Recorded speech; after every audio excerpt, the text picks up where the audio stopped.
Welcome back to the deep dive, part of the Chat Like a Native initiative. Okay, so maybe you're past the beginner stage in English. You've got the grammar down, maybe thousands of words. But when you speak, does it sometimes feel, I don't know, robotic or slow, just sort of stiff? If that sounds familiar, then yeah, this deep dive is definitely for you. We're going to pull apart this technique called shadowing. It's something advanced learners and, well, those hyper polyglots you hear about, they don't just recommend it, they really swear by it. It seems to be this key thing, this bridge between knowing English and actually, speaking it naturally with that rhythm and flow. That stiffness, yeah, that's a really common frustration. A lot of learners hit that wall.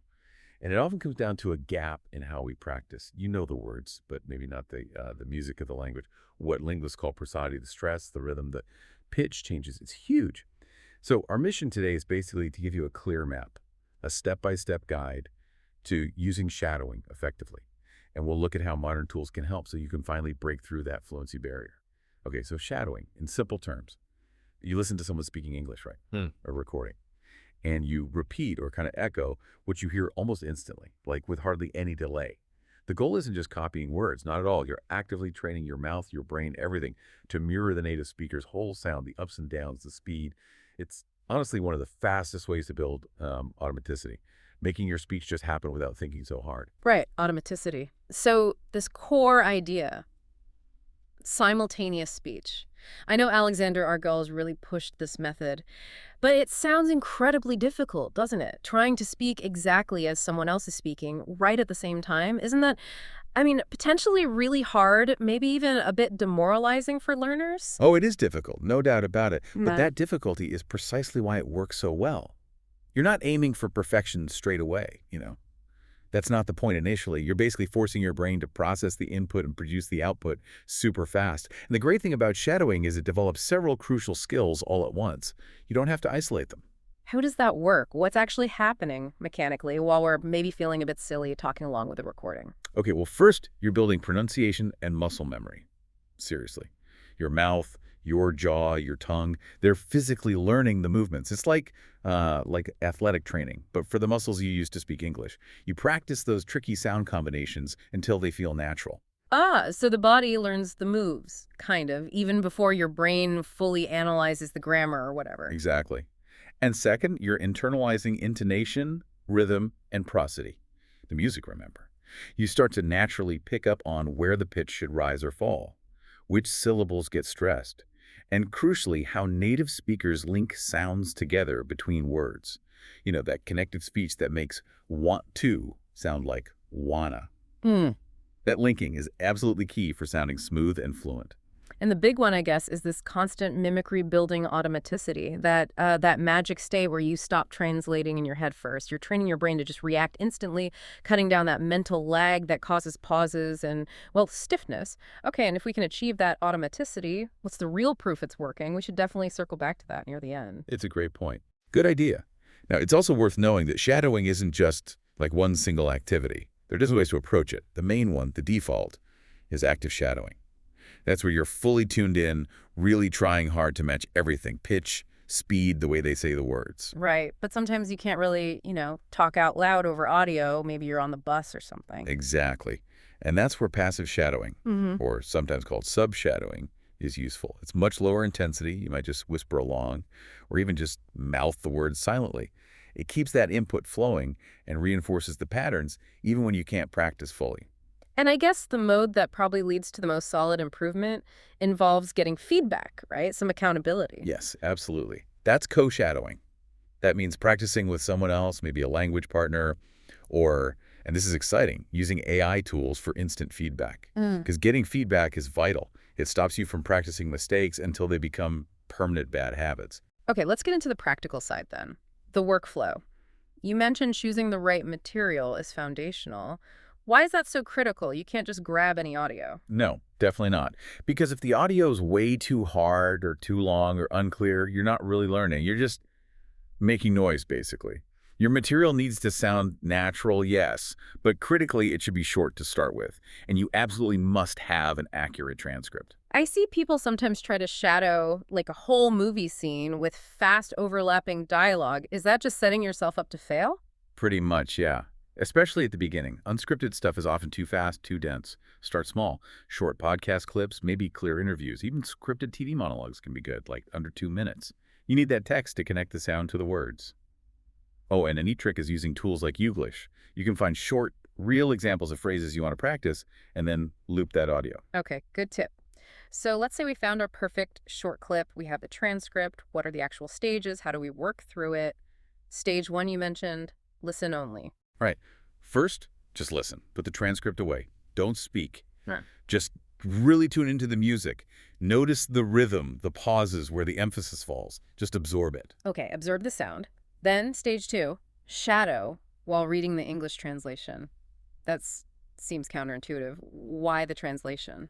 This is about linking the sound to the overall meaning right away. You're making sure that the sounds your mouth is starting to make are connected to a meaning you understand. It anchors the whole process. It's not just empty mimicry. I see. Meaning first. Okay.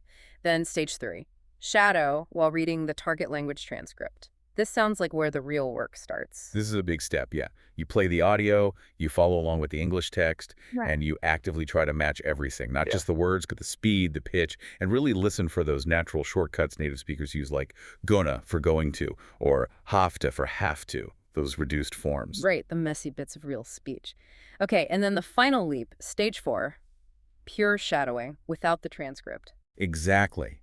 This is where you put the script away and rely purely on your ear, your understanding, and the muscle memory you started building. You're just listening and echoing as closely as you can. This really tests how automatic your response is becoming. Okay, so you work through those stages. But just doing stage 4 once isn't the end, right? You mentioned a follow-up loop. Definitely not the end. Mastering this takes ongoing effort. The follow-up is crucial. So what does that involve? 2 main things. First, consistency over intensity. Seriously, doing 10 and 15 minutes every day is way, way more effective than trying to cram in a long session once a week. You're building muscle memory, and muscles need regular work to get stronger. And second, and this can feel a bit awkward, but it's essential, you need to review and record yourself. Every so often, record yourself shadowing that same short clip. Then listen back and compare it directly to the original native speaker audio. It's honestly the only truly objective way to catch those small, repeated mistakes you might be making without realizing it. You need to avoid cementing those errors, what some people call fossilizing them. Fossilizing errors, yeah, that's the thing you want to avoid, especially as you get more advanced. So this brings us to the really interesting part. How can we speed up that correction process? How do we stop ourselves from locking in those mistakes? In the past, it was all just subjective self-correction, which is hard. But now, we have AI, right? Exactly. AI can give you instant, objective feedback in a way that just wasn't possible before. It's a game changer for shadowing. The simplest way to start integrating it is just using speech recognition as a check. Shadow your passage, then try speaking that same passage into a basic transcription tool, like the microphone button on Google Translate, or even dictation in a word processor. Ah, okay. And if the AI can't understand you or misspells the words? Then you know there's a problem, right? If the machine struggles to parse your sound, a human listener probably will too. So you just repeat that bit, adjust your pronunciation until the AI transcribes it correctly. Gives you immediate, clear feedback on intelligibility. Okay, that's clever for basic clarity. But I wonder, could focusing just on getting the AI to understand, make you ignore the nuance, the accent, the rhythm? Are you just chasing transcription accuracy? That's a really good point and a valid concern. That's why the basic check is just a starting point. For deeper refinement, you should look at specialized AI pronunciation apps. Things like ELSA Speak or TalkPile, there are quite a few now. These tools are designed specifically for language learners. They give much more detailed feedback. They can pinpoint issues with specific sounds, phones, check your word stress, even map your rhythm against the native speakers. They help polish those finer points. And all this leads to what we could call a multi-pass shadowing system, a more structured approach using these tools. Okay, break that down for us. What does that multi-pass system look like in practice? Sure, it's like a cycle. Pass 1. Shadow the audio at maybe a slightly slower speed while reading the transcript. Focus on linking the sound, text, and meaning. Pass 2. Shadow at normal speed without the transcript. Pure shadowing. Focus on flow and rhythm. Pass 3. This is the analysis and correction loop.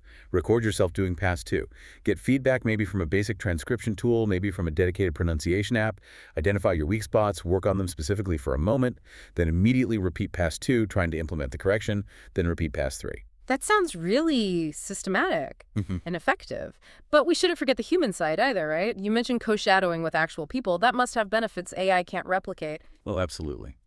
Practicing with humans brings accountability, motivation, emotional support, things AI just can't offer. Paired shadowing is great. You and a friend or language partner shadow the same audio, maybe take turns, then you can compare notes, give each other feedback. Or if you feel really self-conscious practicing alone, which lots of people do, try group course shadowing.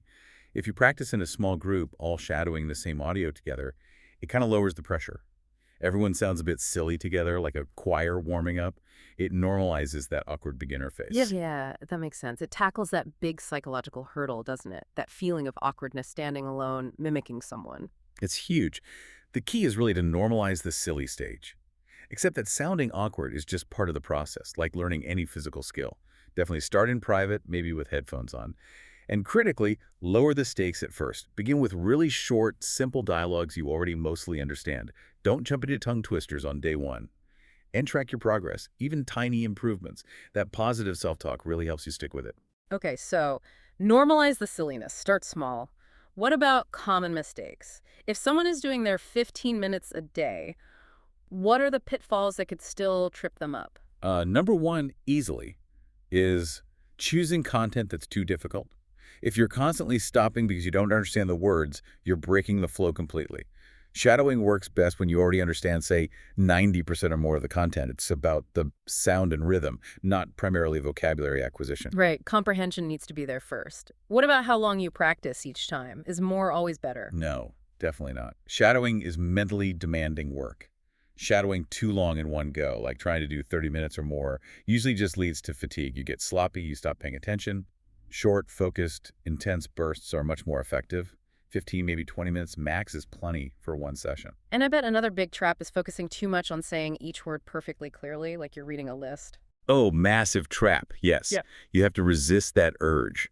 Remember, you're trying to mimic the native speaker's rhythm, not just pronounce individual dictionary words. You absolutely have to focus on the natural flow and connected speech, those reductions, the linking between words. If you enunciate every single word perfectly, you're completely missing the point of building natural prosody. Okay, that's super helpful. So for someone listening now thinking, okay, I want to try this, what's a realistic, structured plan look like for, say, the first month? Yeah, having a plan helps build the habit. We could suggest a simple 4-week template, gradually increasing the challenge. Week 1 is foundation. Just aim for 10 minutes a day. Use simple, clear dialogues.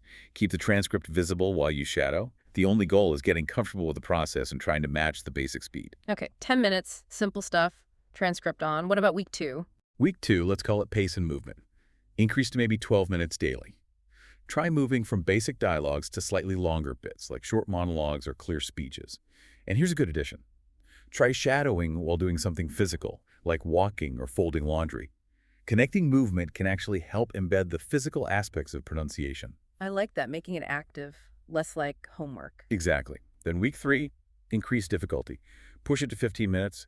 Use material that's a bit more complex, maybe faster or with more information, but still rely heavily on the transcript to keep up. And finally, week 4 is challenge mode. Keep it at 15 minutes, but now tackle slightly harder content, maybe short news clips or talks. And this is where you start practicing shadowing first without the transcript. Then crucially, use that AI feedback loop we talked about. Record, check, refine. The whole idea is to build a daily habit, slowly ramp up the difficulty, and start layering in that objective feedback. Wow, okay. That sounds like a really solid, actionable plan. It takes shadowing from this kind of vague, mystical technique to something concrete you can actually do, especially with the AI feedback loops. That's the goal. And remember, the aim is steady improvement and building that automaticity, not instant perfection. It's okay to adjust the plan. If you get bored with your material, switch it up. If you feel stuck, maybe interleave shadowing with other speaking practice. The most important thing is making the habit stick, doing it consistently. Right.